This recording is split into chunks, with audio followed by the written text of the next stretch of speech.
Tava Kathamritam Tapta Jivanam Kavibididitam Kalmashapaham Shravanamangalam Srimadatam Bhuyanantiye Bhurida Janaha. Good evening, everyone. Welcome to our ongoing class on the Gospel of Sri Ramakrishna. We are continuing to discuss the entry from October 28th, 1882, the Master with the Brahmo devotees. We're on page 150 of Nikhilanji's English translation. And we started discussing the 7 planes of consciousness, Sri Ramakrishna's teachings on the 7 planes of consciousness. He said the Vedas speak of these 7 planes of consciousness. And we're going to focus on that today as well. At least that'll be the first part of the class, and then we might move on to subsequent sections. But I wanted to mention a couple things first. First of all, a heads up for the next class. Actually, our last class was supposed to be yesterday, or like a gospel class, but Savarpanji was in town and he gave the class. We were all lucky enough to have enjoyed his class yesterday here. And so the next gospel class will be at the very end of this month. It'll be the 30th of July, the day before I leave for a trip to South Africa. So, yes. And the other thing, last time we talked about Kabir, the great singer / mystic and poet Kabir. What were Sri Ramakrishna's views on Kabir? Was Kabir a Vijnani? Did he believe in both the Nirguna and Saguna aspects of God? And so we had a long discussion about that. And I wanted to follow up on that briefly, and because I looked at some of your comments on YouTube under the last class, and somebody points out that Kabir's couplet is quite famous in Hindi. This is the one that Sri Ramakrishna quotes. The formless is my father, God with form is my mother. And he says, Nirguna mera pita, saguna mato hari. Kako nindo, kako bando, dono pallo bhari. Nirguna is my father, saguna is my mother. Whom to criticize, whom to praise, both are equally dear, or expensive or heavy. That has multiple connotations, kind of interesting. Okay, and it goes on, but thank you. That was a very nice comment. And Rahul also, who's sitting here, he also pointed me to, I think, the Providence Vedanta Society website, which has some translations of Kabir dohas, and that's one of them, right? So is that the same one, Kako Nindo, right? The same one, exactly the same couplet. Yeah, okay, great. So it's confirmed. This is great. This is the beauty of crowdsourcing. You get answers to tough questions, and this is one of them. So thank you, everybody, for chiming in. So we got the answer, is that we found a source, the actual doha that Sri Ramakrishna was referring to. So I think that provides strong evidence that Kabir was a Vijnani. So yay, okay.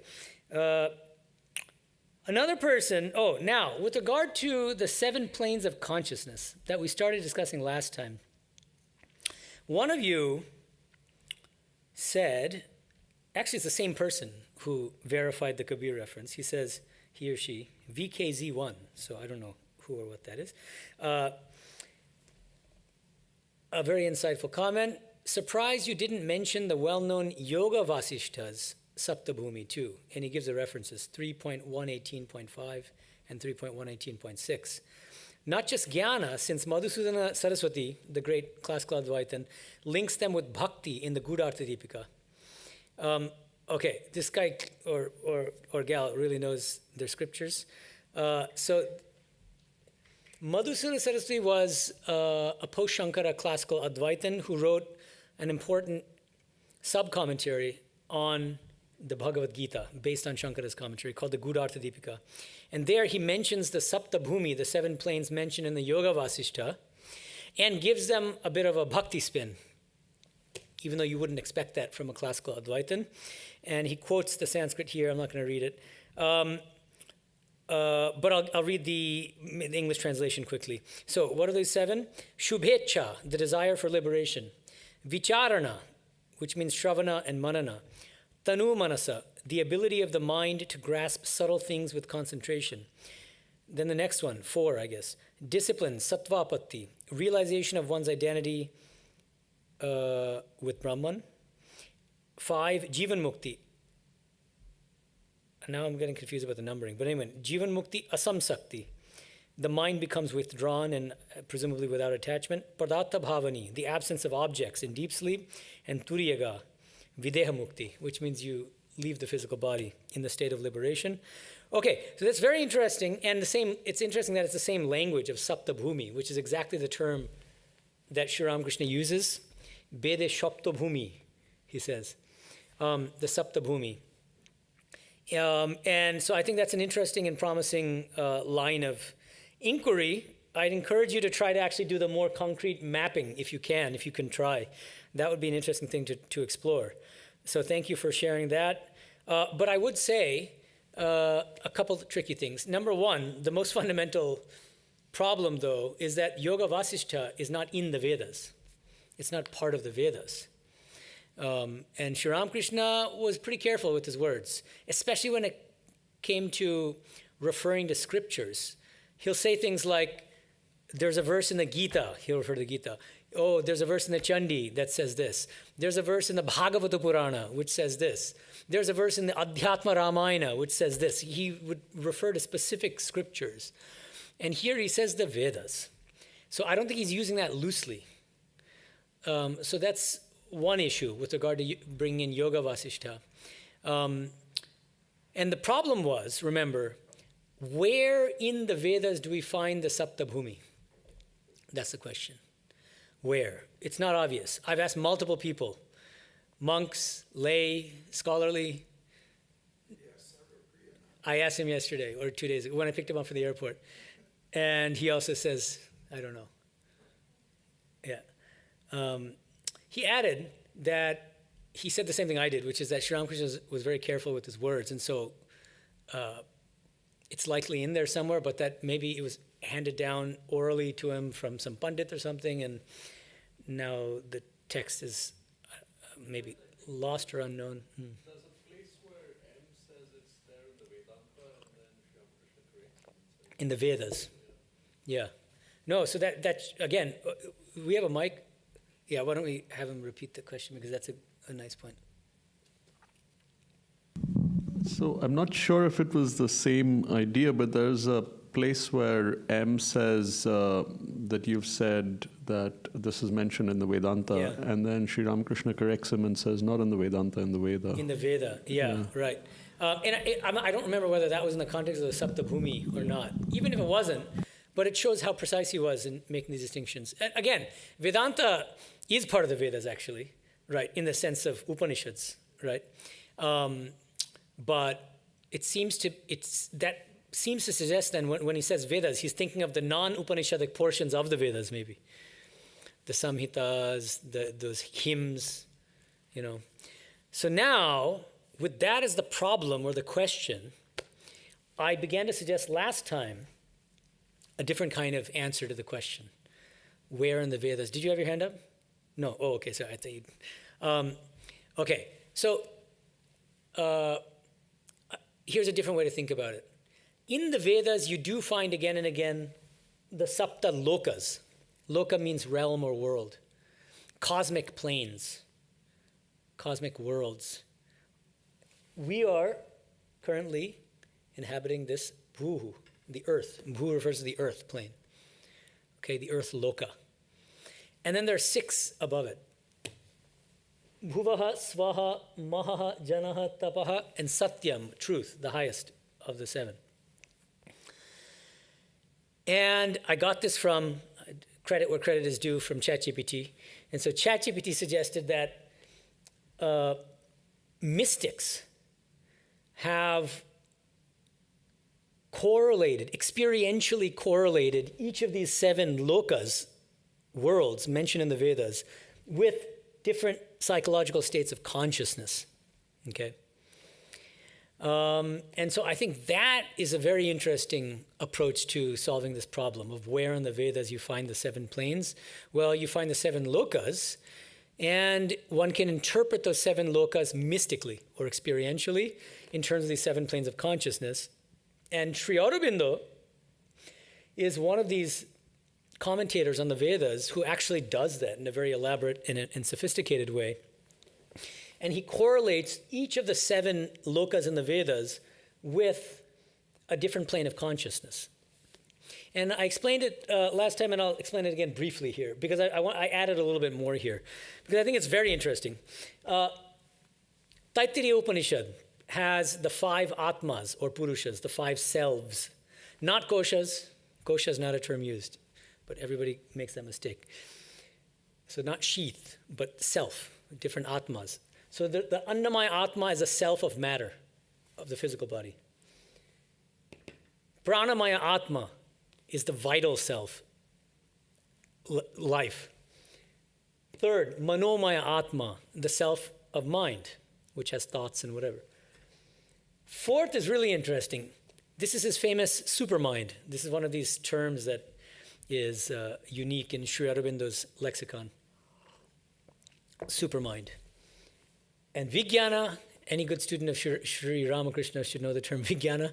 And in my scholarly work, I argue that what Sri Aurobindo calls supermind was, at least at a certain point in his life, equivalent, more or less equivalent to Sri Ramakrishna's Vijnana, what he called Vijnana, which is this ability to descend and ascend the staircase of existence from the Leela, the divine play, this cosmic play of God, up to the Nitya, the eternal, and again descend from the Nitya, the eternal, back to the divine play and go back and forth.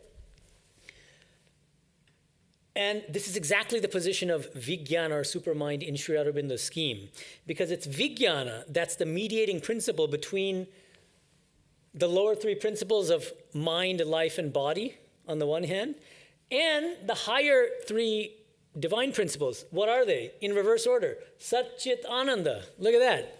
Pretty cool, right? It's pretty brilliant. He calls this whole scheme the 7-fold chord of being in the life divine. The 7-fold chord of being, using a musical metaphor. Okay? Yes? So I think just now I'm thinking or realizing that 7 planes of consciousness do not necessarily relate to 7 lokas. I mean, this is the point of what you're saying. But I'm going, like, Bu, I don't know how to pronounce it. The first one is the earth plane that we live on. So how does a plane of consciousness relate to what these other things are? I mean, the first one, Ana, is matter. Well, they're more earthy. Think about it that way. What are the first 3? And Sri Ramakrishna says, so long as the mind dwells on these 3 lower planes, one is attached to lust and greed and worldly things. Organ of evacuation, organ of generation, and navel, so the 3 lower centers. You can see in a certain intuitive sense how that connects to earth, which is the lowest of the 7 lokas, and then matter because it's earthy, right? And so now, but let me finish explaining this, and then we'll get more to the correlations, and we'll talk about that. So Sat Chit Ananda, as all of you know, is the Vedantic term for the divine, right? But different Vedantins interpret Sat Chit Ananda in somewhat different ways, depending on their theological or spiritual framework. Okay, so Shankara, for instance, will interpret Sat Chit Ananda as strictly Nirguna Brahman, impersonal, attributeless, non-dual, pure consciousness. There's no room for a personal God there, and so on. Sri Aurobindo is different because he followed Sri Ramakrishna in being what I call an integral Advaitin or a Vijnana Vedantin. So he accepted that Brahman and Shakti are inseparable, like Sri Ramakrishna used to teach, or non-different. And this is the inseparability of Brahman and Shakti. These 3 terms, he explains them as follows. Sat in Sat Chit Ananda for Sri Aurobindo corresponds to the impersonal Sad Brahman. This is the non-dual, attributeless, impersonal pure consciousness. That's held to be the absolute in Shankara school. But that Sat is non-different from Chit. So that's when Sri Ramakrishna says, Brahma Shakti Abhed, Brahman and Shakti are non-different. He's pointing this non-difference here and here. These three terms are non-different. And Chit, he further explains as Chit Shakti. This is really important. And the English term he uses is consciousness-force. Consciousness force. Again, starkly different from classical Advaita Vedanta, because for classical Advaita Vedanta, Chit is radically non-dual and static pure consciousness. It doesn't have any dynamism within it. It can't, because dynamism will compromise its non-duality, at least from Shankara's standpoint. Whereas Tantric traditions, Kashmiri Shaivism, and Sri Ramakrishna, who was strongly rooted in Tantric traditions, because as Isha Devata, remember, we should never forget what was Kali, a Tantric goddess, right? So it's not a coincidence. Shakta Dvaita was a major tradition that he inherited as a Kali worshipper, as a bhakta. And so he saw Chit as inherently dynamic, as having a potential for dynamism. That's the Shakti, the dynamic aspect of the divine, okay? And Chit and Sat are non-different. And notice now, we can start thinking about you were asking about the correlations. Let's start from the bottom. Oh boy, okay. So, let me run through Sri Ramakrishna's scheme. And then we'll reread the passage and then, you know what, let me read the passage and then let's get a little concrete here. Okay, so I'm going to read from the Gospel first, page 150 from Nikalanji's translation. He says, the Vedas speak of 7 planes where the mind dwells. When the mind is immersed in worldliness, samsara, it dwells in the 3 lower planes, at the navel, the organ of generation, and the organ of evacuation. In that state, the mind loses all of its higher visions. It broods only on kamini, kanchan. The 4th plane of the mind is at the heart. When the mind dwells there, one has the first glimpse of spiritual consciousness. The term used is chaitanya. One has the first glimpse of Chaitanya. Interesting. One sees light all around. Such a man, perceiving the divine light, becomes speechless with wonder and says, what is this? What is this? His mind does not go downward to the objects of the world. In our last class, we stopped here, and we're going to continue. So let me keep reading, and then we'll talk. The 5th plane of the mind is at the throat. When the mind reaches this, the aspirant becomes free from all ignorance and illusion.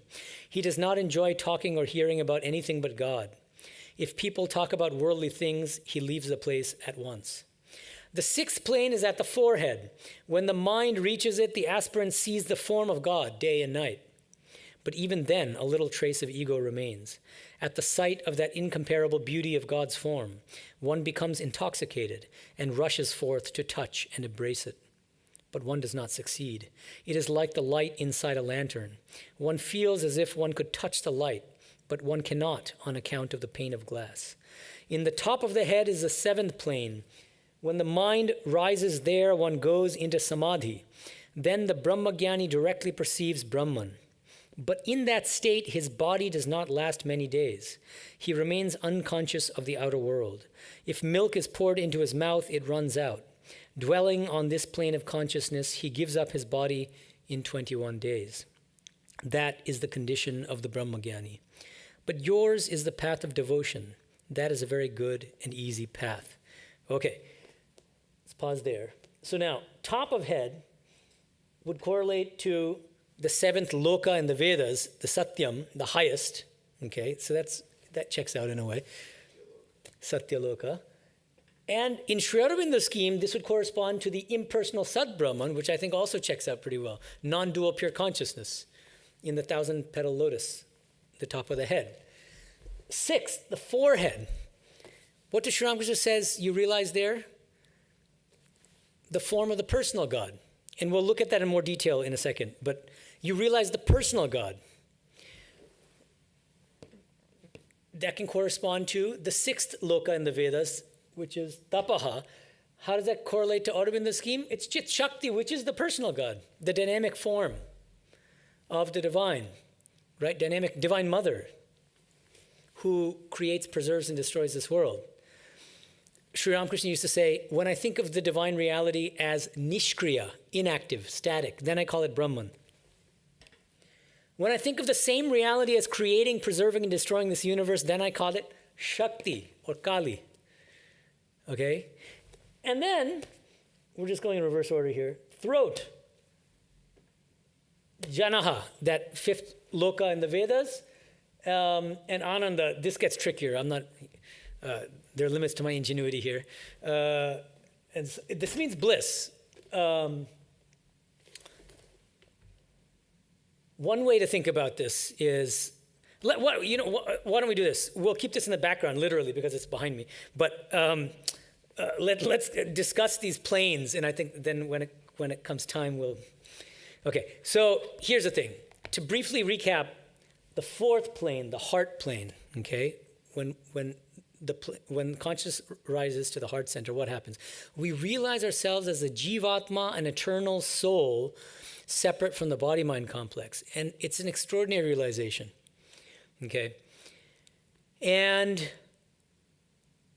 Ramanuja calls this Jnana Yoga, the practice of Jnana Yoga, the path of knowledge. You meditate on your true nature as an eternal soul separate from the body-mind complex. Then you ultimately realize yourself as this jivatma. That's called Atma Avalokanam. And then Ramanuja says, only then are you qualified to practice Bhakti Yoga, which is very interesting, the path of devotion. That doesn't mean that you shouldn't be devotional before that. No, you should be devotional from the beginning. You should be doing your japa, you should be coming to arati, you should be worshiping God and praying. All these things are great. But that's not Bhakti Yoga proper, according to Ramanuja. Bhakti Yoga proper is a very high spiritual discipline. And he basically says Bhakti Yoga is constantly thinking of God and nothing but God. Like the flow, like the unbroken flow of oil when you pour it from one vessel into another. Completely unbroken, no distractions. And so the logic here is, the spiritual logic is, the experiential logic is, until you realize yourself as the soul separate from the body-mind complex, you can't think of God all the time. It's not possible. You can't have that deep aspiration, inner longing for the divine. You'll long for a bunch of other things, for this person and that thing and that house and that vacation and this and that, but not for God. When you realize yourself as a soul, what happens? You realize that you are an eternal part or spark of God, spark of the divine. And just as a spark will want to fly to the fire because it has an intimate kinship with the divine, right? So it's the soul that feels an inner longing to realize the divine. That's what corresponds to the fifth plane. This is how I understand it. Because how does he explain this throat level? He says, when the mind reaches this, the aspirant becomes free from all ignorance and illusion. The Bengali terms here are interesting. Avidya, agyan. Avidya and agyana. He uses these two terms. Avidya, agyana. Actually, they typically mean the same thing. Avidya and agyana. Okay. It's a little hot. Am I the only one who's, hold on a second. We've got a little app here. Oh no, now it's telling me I have to sign in. Okay, I can't do that. Okay. Can you try? I don't know what you're saying. Oh, it's a little stuffy. Can you reduce the temperature? Just see whether you can pull it off. Yeah, it's on we can operate on the phones. Okay, thank you. Okay, so now, avidya and agyana, often they are treated as synonyms. Avidya, vidya means knowledge. Avidya means opposite of knowledge, ignorance. Agyana, jnana means knowledge. Agyana means opposite of knowledge. And so wait, why is he using these two terms differently? That's an interesting question. And Nikhilanji, to his credit, he uses two different terms to translate these two Bengali terms. So he says that avidya would be ignorance, and then agyana he translates as illusion, which is interesting. I'm inclined to say I like ignorance for avidya. I would say slightly better than illusion might be delusion, D-E-L-U-S-I-O-N. You're free from delusion. What kind of delusions? You're no longer deluded by this world. Oh, thank you. I can tell that it's on. You're not deluded by the things of this world, the snares of this world, the temptations of this world. You're no longer attached to worldly things. Because you've realized your divine nature, that you are a part of the divine, and you want nothing more than to just realize the divine. You haven't realized God yet, but it's like your sole preoccupation is to realize God. So you're constantly thinking of God. This is what Ramanuja calls bhakti yoga proper. So see, this is an interesting way of thinking. The progression from the heart center to the throat center is, in Ramanuja's terms, the progression from jnana yoga, which culminates in the realization of the jivatman, to bhakti yoga proper. That doesn't just, as I said, that doesn't mean any devotional practices. That you should be doing from the beginning. But constantly thinking of God and God alone. That is the fruit of getting the highest result of jnana yoga, the path of knowledge. Okay. So in that regard, I think we can make a case for linking it to the fifth plane for this ananda in the Satchit Ananda. You get bliss from thinking of God. Remember what Sri Ramakrishna used to say, 3 kinds of ananda. What are the 3 kinds? Start from the bottom going up. Almost, Vishayananda. Yeah, same idea. He suggested Bhogananda. That could be the name of a Swami. I wouldn't be, but okay, anyway. So, yeah, Bhogananda. So anyway, Vishaya Ananda. Vishaya means sense objects. So the joy you get from sense indulgence, sense gratifications like ice cream, but these days we can say, social media, getting those, retweets and likes and all those little dopamine bursts of any kind falls under Vishayananda. Okay, next up, Bhajanananda, and that is the name of a Swami, one of our great vice presidents, Bhajananandaji. That is the bliss you get from worshiping God. And what I would suggest is that that correlates with this throat center. Not that we can't enjoy worshiping God before that. And, we have this Ram Nam once a month, which is beautiful. Apart from the daily arati and all these things. But it really creates an atmosphere and everybody enjoys it, right? So yes, everybody can get a taste of that Bhajanananda. Music is one of the best ways. Listening to devotional music, spiritual music is a wonderful way to do it. But what I would suggest is when consciousness reaches the throat center, just thinking of God at all in any way brings tremendous joy. And not just that, the obverse of that, you don't find joy in anything but God, in anything other than God. That's why he says he does not enjoy talking or hearing about anything but God. Like he'll actually get irritated, like he'll leave the room if somebody talks about anything other than God. Sri Ramakrishna hated newspapers. I don't know what he would think about 2025 with all sorts of, but he considered newspapers to be like actually unholy, literally unholy. And if he saw a newspaper on the floor, he first of all had somebody remove the newspaper, and then that area became polluted, it became tainted, and he would sprinkle Ganga water on that area to purify it and sanctify it. Because what do newspapers talk about? Worldly things, right? Scandals and tragedies and this and that. So anyway, I think one can make a case for this throat janaha ananda as well. And then what's the highest of the 3 anandas in Sri Ramakrishna's teaching? Very good, Brahmananda. So Vishayananda, the joy of instant gratification, dopamine bursts. Bhajanananda, the joy of worshiping God. And then Brahmananda, the joy of realizing God. That's the only joy that exceeds the joy of thinking of God and worshiping God. Okay, that comes at 6 and 7. So we can also do this. So 1 through 3, organ of evacuation, generation, navel, correspond to Vishayananda, the joy of instant gratification. Then Bhajanananda, we can say 4 and 5. And then Brahmananda, the joy of realization, 6 and 7. So we can make all these mappings. Another mapping, which I didn't mention on the board because there's only so much space in this board, are the 6 chakras. Some of you commented on it in the YouTube comments as well. But as I said, he often talks about the 6 chakras. They're basically equivalent to these Except that why 6 rather than 7? Because the last one is not a chakra. It's the Sahasrara.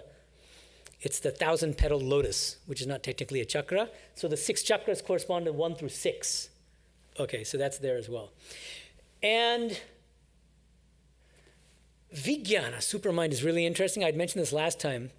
This is a term that I think he gets from Sri Ramakrishna, so it's like doubly interesting because he may have even gotten this whole teaching from Sri Ramakrishna too. When Sri Ramakrishna says, in the Vedas you find the Saptabhumi. But also I think he borrows this idea of supermind from Sri Ramakrishna, Vijnana. Oh, can you, give him the mic first. So since you mentioned the chakras, the locations of the chakras correspond to these Saptabhumi, right? Yeah. They are exactly the same, okay. Yeah. I don't think there are any differences there. Okay. Now. Oh, yes. Mm-hmm. Okay, so you said that of the Saptabhumi, the lowest forms of ananda that we can experience arise from the first 3, but the third of the Saptabhumi also correlates with the mind. Mm-hmm. Is this does this deliver you to the lower ananda? Surely this is not as, I would imagine. Not as low as, is that what? Can you achieve one of the bhajanananda or brahmananda with the mind? Or is this just a rough comparison of the 3? I think that he's thinking of like maybe the lower mind or something like that when he's thinking of the navel. And so maybe like the sensate or sense-oriented mind. So the mind which is interested in kama, kanchana. Yeah, that's how I see it. Okay. But if you redirect the mind toward God, then you're already moving toward the fourth plane. And this is the difference between the mind and the supermind, because when the mind is thinking of whatever it's in front of or whatever fantasy it makes, that's the mind. The supermind dwells on God. I get, but what I would say is that the mind can also dwell on God, right? And that's part of the point of spiritual practices, japa. What is that? You're focusing the mind on God by repeating the name. And so the mind can be either directed toward worldly things or directed to God. But at some point in one's spiritual practice, as one spiritualizes one's mind and concentrates constantly on the divine, ultimately you transcend mind. And so at the heart level, the way that Sri Ramakrishna describes it, you realize that you're an eternal soul separate even from the mind. Right. So that's the bliss of the inner joy of the soul within you, which is separate even from the mind. So all these things kind of go beyond the mind, these subsequent stages. Okay? Yeah. Thank you. Good question. Now, the 6th plane. This is kind of interesting. He says the 6th plane is at the forehead. And he says, this is Kapal is the Bengali term, Kapala. When the mind reaches it, the aspirant sees the form of God day and night. This is interesting. When I first read this, I think I assumed that he meant that you actually have the vision of the personal God here, between the eyebrows. Is that how you read it? That's what you assume? The more I read it, the more I realize I don't think he's necessarily saying that. He's saying, let me read the Bengali for those who know it. Mone shashtobhumi, Kapal. Mon shekhane gele, ahornish ishwariya roop darshan hoy. Okay, so when the mind goes here to the forehead plane, you constantly have visions of God. The thing is, consciousness can come up to this plane. That doesn't mean that you're only having visions of God here. That's the way I'm leaning toward reading it, okay? And I hope it's not arbitrary. I have some reasons for it, and I want to share them with you. So, in an entry later in the Gospel, March 9th, 1884, Monilal asks Sri Ramakrishna, well, what is the rule for concentration? Where should one concentrate? And Sri Ramakrishna answers, the heart is a splendid place. One can meditate there or in the Sahasrara. These are rules for meditation given in the scriptures, but you may meditate wherever you like. Every place is filled with Brahman consciousness. He was so liberal. Everywhere is Brahman, right? So then you can meditate anywhere. Is there any place where it does not exist? Okay. So he says that you can realize God anywhere. So that's one reason why I think we need to interpret this a little bit differently. Not that you realize the personal God here, but that when your consciousness rises to the forehead level, then you can realize God at all times in different forms, even outside. Sri Ramakrishna went to the zoo once. He was taken to the zoo in Kolkata. And the first exhibit was a lion. The moment he saw the lion, what happened? He thought of Durga, goddess Durga, because that's her vehicle. And he went into samadhi. So what does that mean? He's just seeing God everywhere, right? Has nothing to do with his forehead, but okay. So another reason why I'm inclined to interpret it this way is, he says elsewhere in the gospel, he says, there are two kinds of meditation. One on the formless God and the other on God with form. And actually this is a bit of, I don't want to say mistranslation, but it could be misleading. The formless God is really nirakara. Okay, the formless, let's say. So there's meditation on the formless, and then there's meditation on God with form. Then he says, but meditation on the formless God is extremely difficult. In that meditation, you must wipe out all that you see or hear. You contemplate only the nature of your inner self. So this is clearly like classical Advaitic path of knowledge. Meditating on his inner self, Shiva dances about. He exclaims, what am I? What am I? This is called the Shiva Yoga. While practicing this form of meditation, one directs one's look to the forehead. Isn't that interesting? When practicing Shiva Yoga, what he calls Shiva Yoga, which is, I think, another term for Shankara's path of knowledge, classical Advaitic meditation on non-dual pure consciousness, self-inquiry, Ramana Maharshi, that kind of stuff. Meditating on his inner self, Shiva dances about. He exclaims, what am I? What am I? This is called the Shiva Yoga.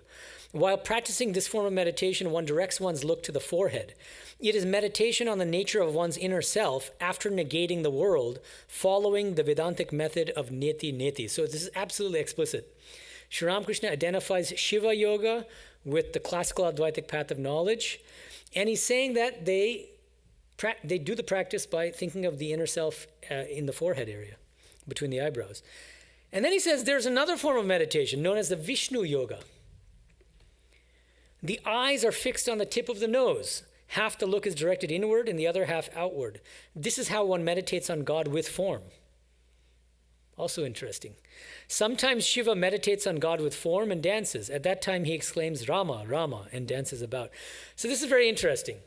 I think it would be a mistake for us to think that Sri Ramakrishna is saying that you can only meditate on the personal God while focusing on the tip of your nose. That's kind of crazy. But in this context, he's contrasting these two special kinds of yoga, Vishnu Yoga and Shiva Yoga. And even the Shiva Yoga, there are many Advaitins who like to think of non-dual pure consciousness in the heart, in the Sahasrara, not necessarily here either, right? Okay, but the whole point here is that I don't think that when Sri Ramakrishna is talking about the sixth plane at the forehead level, that we're actually having visions of God with form only here. It could be in the heart, it could be outside, in a lion in a zoo, and so on and so forth. Okay, that's the main point I want to make there. But then he says in the next sentence, explaining the sixth plane, he says, but even then a little trace of ego remains. Here, I want to say a couple of things. First of all, ego is a loaded term in English. And I would say it typically has negative connotations. Selfishness, small I, this and that. The term used in Bengali is not that. There's a different word in Bengali for ego. Does anyone know? Rahul? Bola. Ki? It's ahankar. Yeah, ahankara, Sanskrit. Right? It's just the ahankara in Bengali is ahankar. But that's not the word that Sri Ramakrishna uses here. It's ami. Plain old ami. Tokhono ektu ami thake. Ami just means I. That's all it is, I.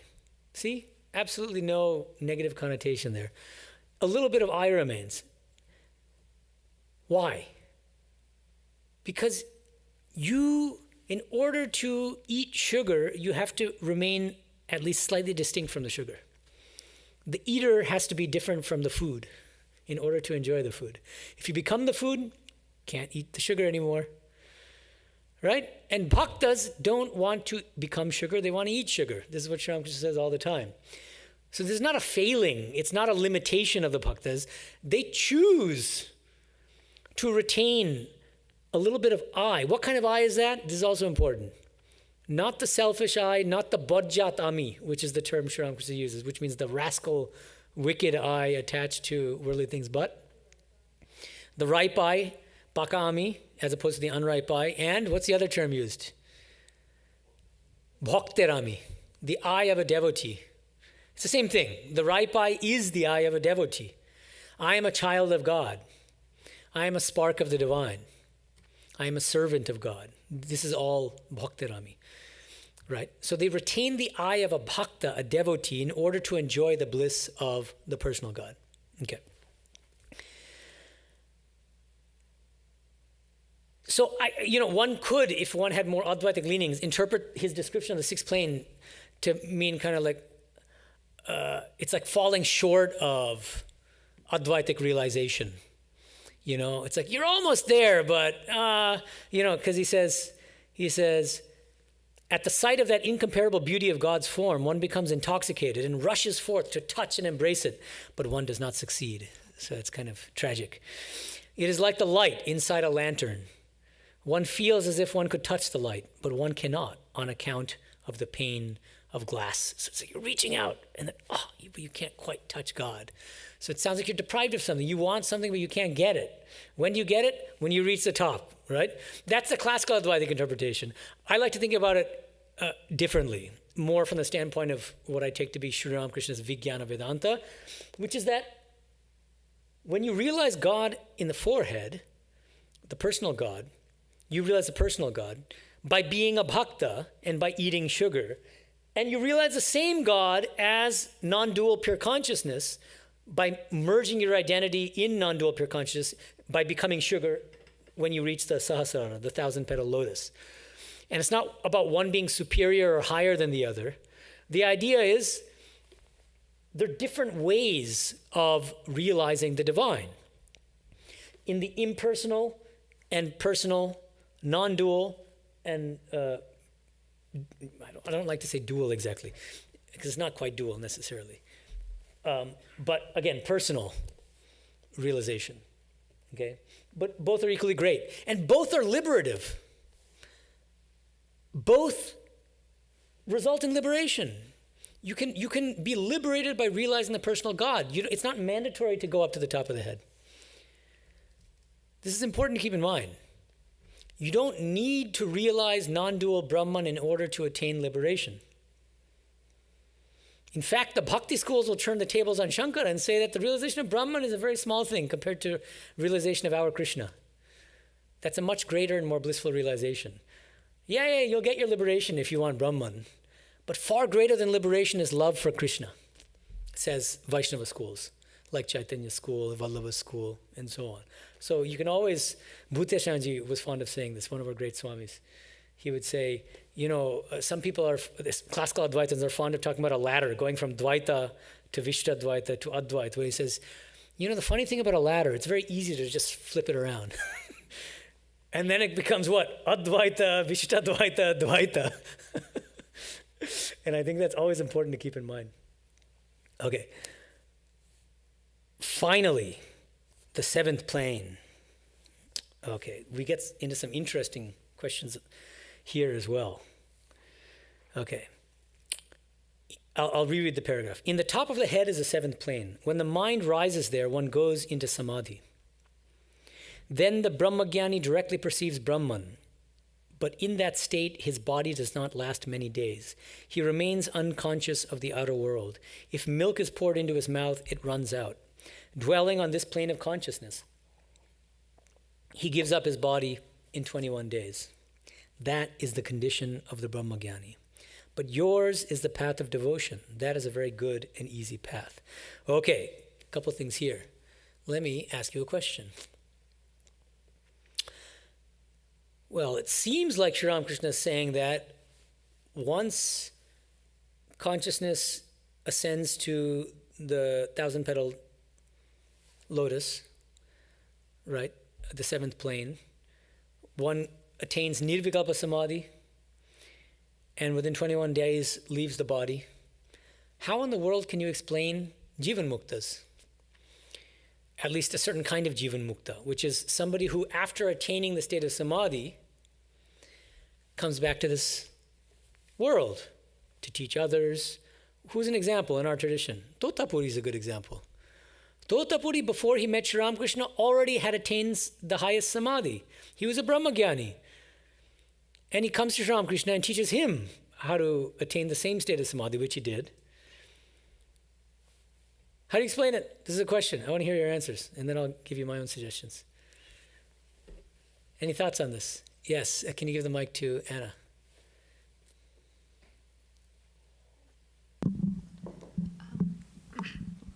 I think that the liberated souls who do make that choice, who don't leave their body at that time, it's a sacrifice on their part.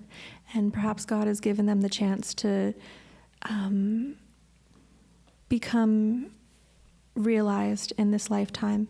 But then I think there must be some sort of conscious goodness or desire to share that with others, just like Totapuri gave Sri Ramakrishna the ability to, or, explained to him this process.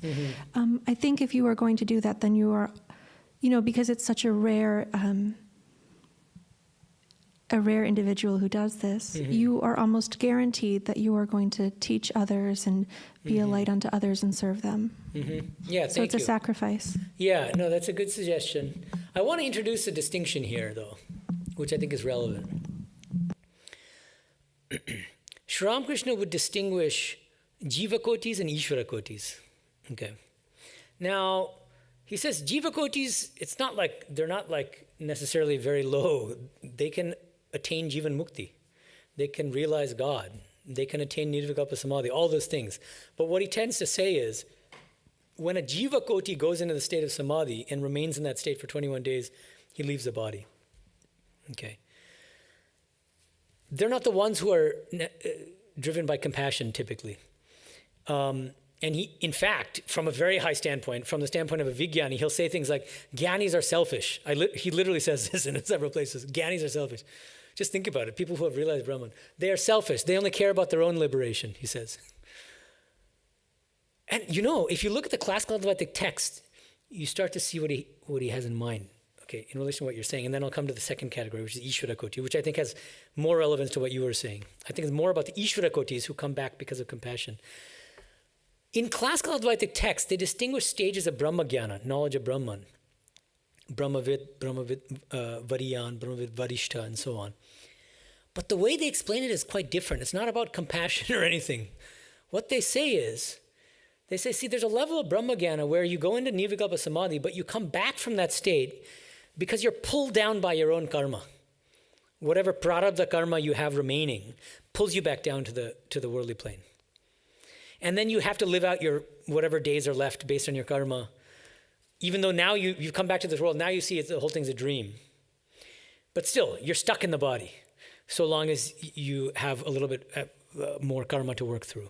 Then the stage up from that is what? You go into samadhi. You don't come back on your own because of your own karma, but if somebody whispers the right kind of mantra into your ear in the right way, the mind will come down again. And the highest stage of Brahmagyana is the one in which, when you attain that state of samadhi, you're locked in for good. And there's no coming back, no matter what people can do or say or try to do.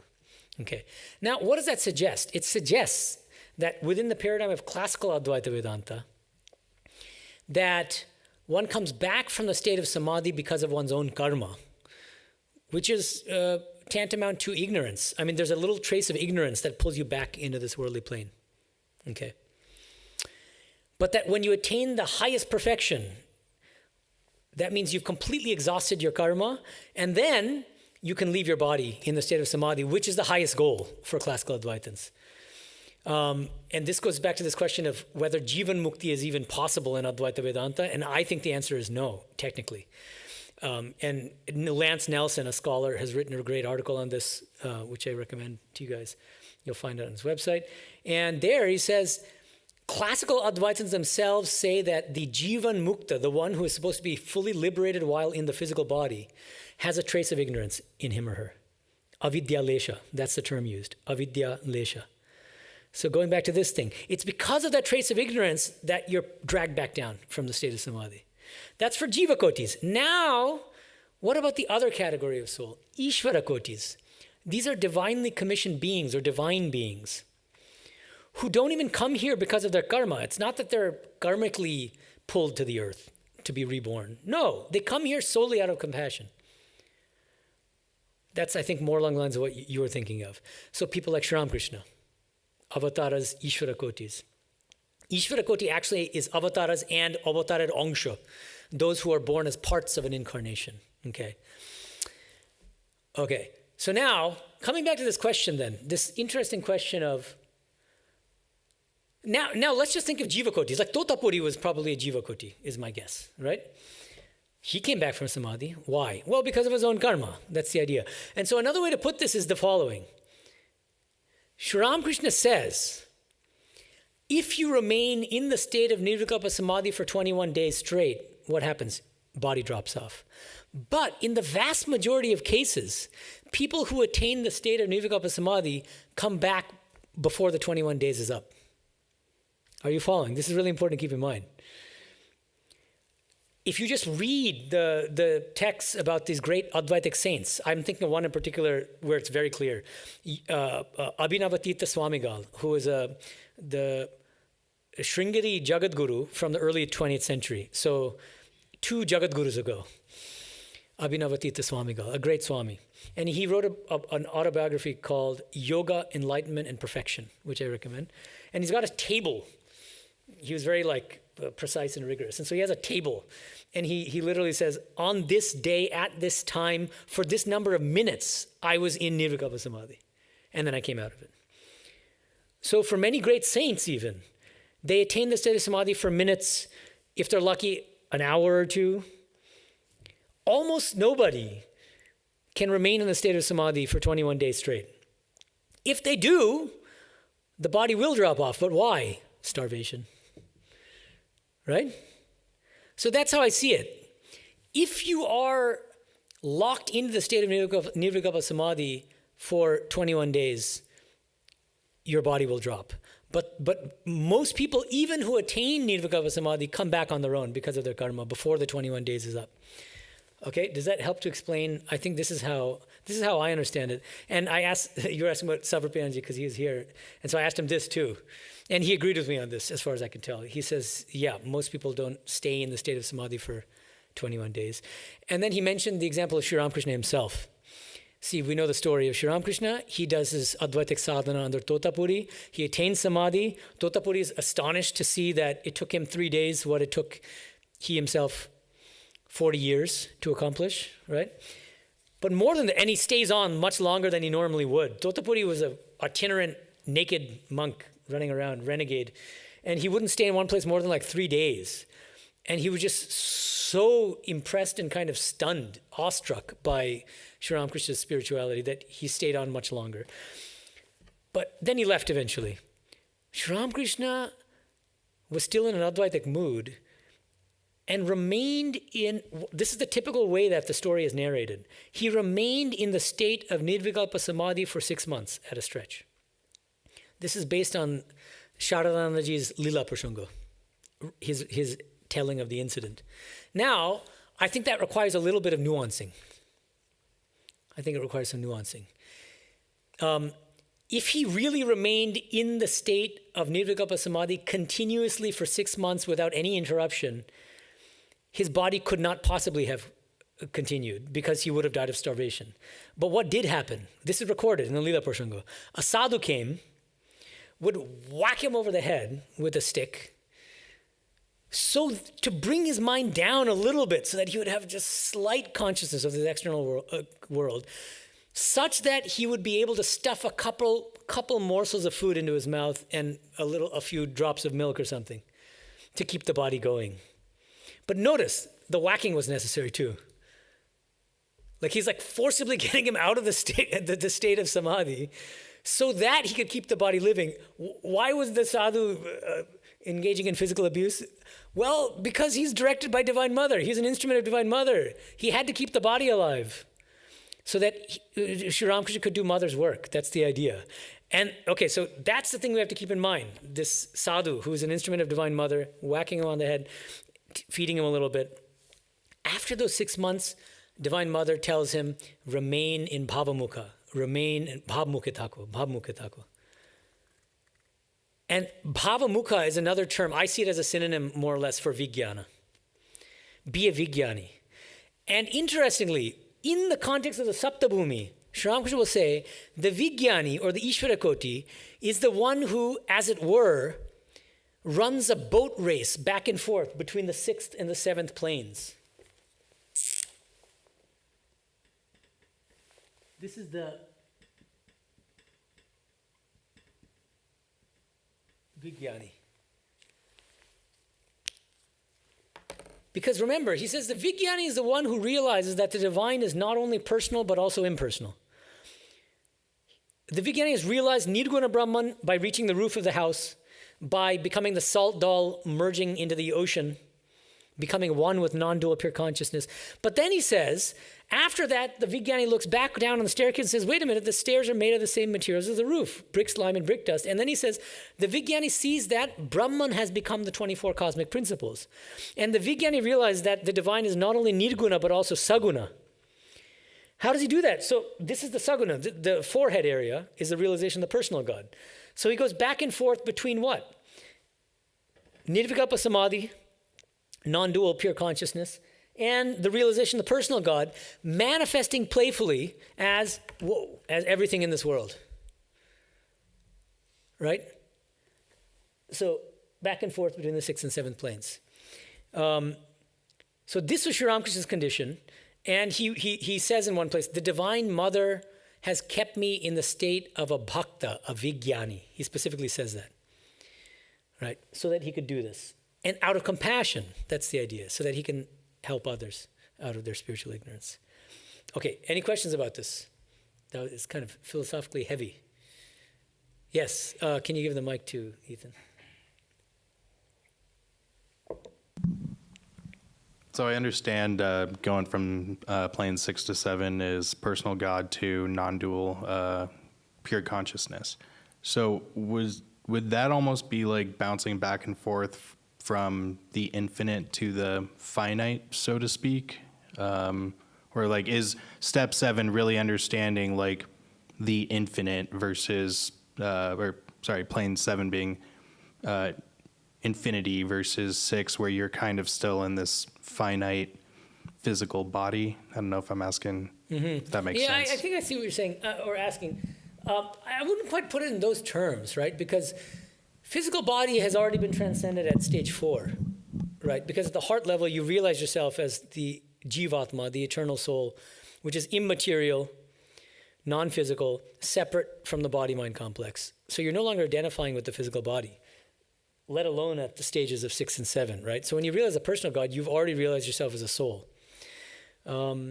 Now, is that a finite realization versus an infinite one? Maybe in a certain sense. It's like Sri Ramakrishna's metaphor of the ocean. The infinite ocean might be like the ocean of Satchitananda that you merge into, like the salt doll melting in the ocean when you attain the state of Nirvikalpa Samadhi.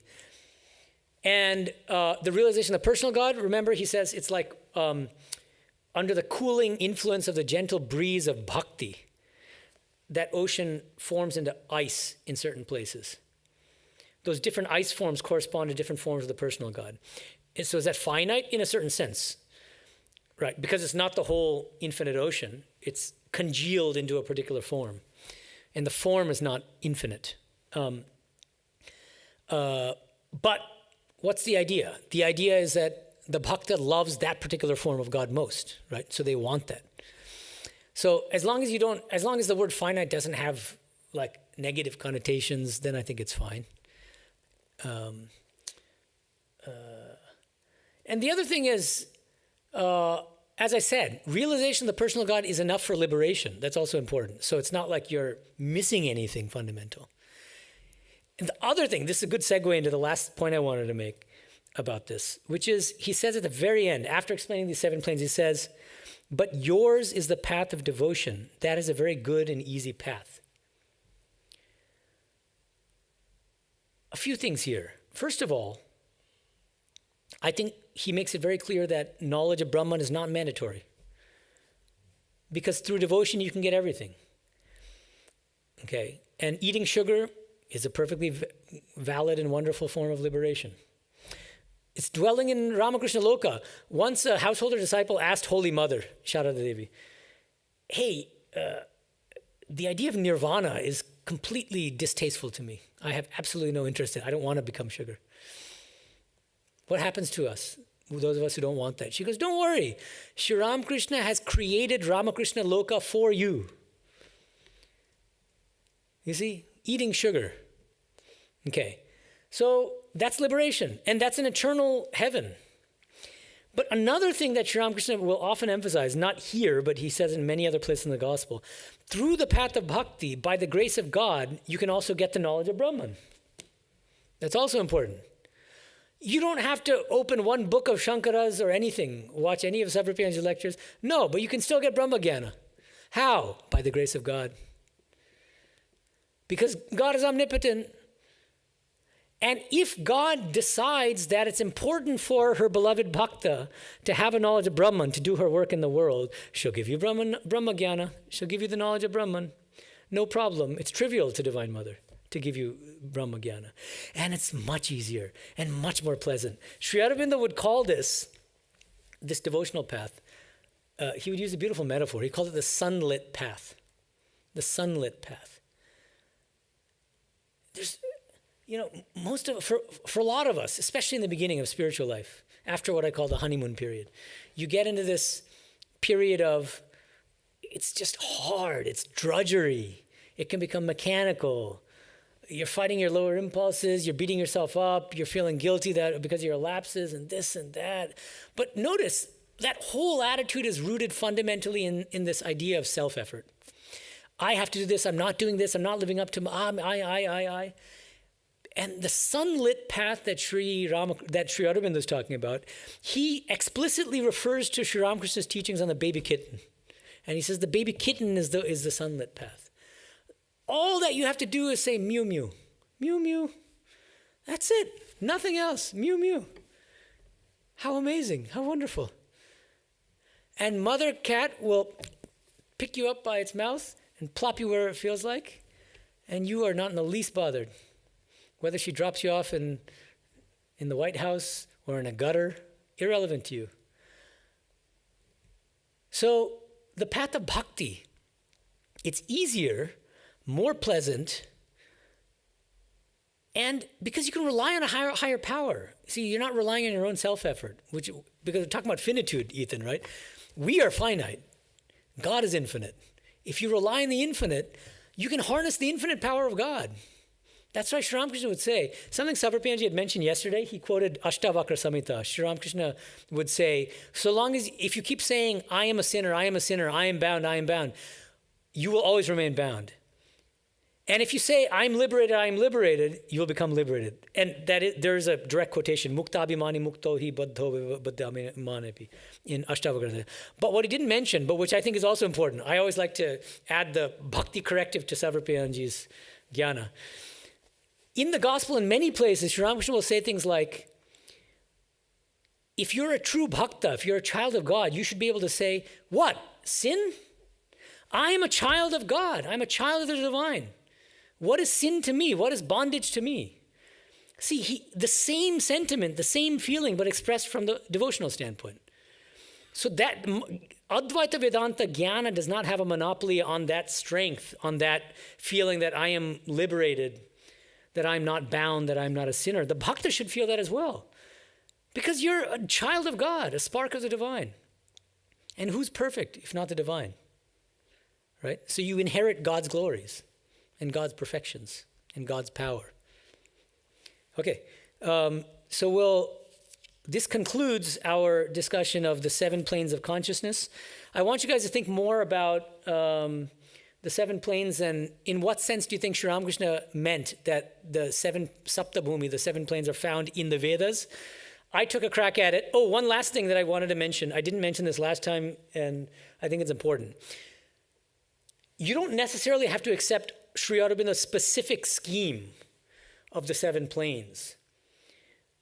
You could buy his more general thesis, which is that, look, when Sri Ramakrishna says that you can find the saptabhumi in the Vedas, you can focus on the 7 lokas, the 7 cosmic planes, and you can claim that, mystically speaking or experientially, each of these 7 lokas in the Vedas corresponds to a psychological plane of consciousness.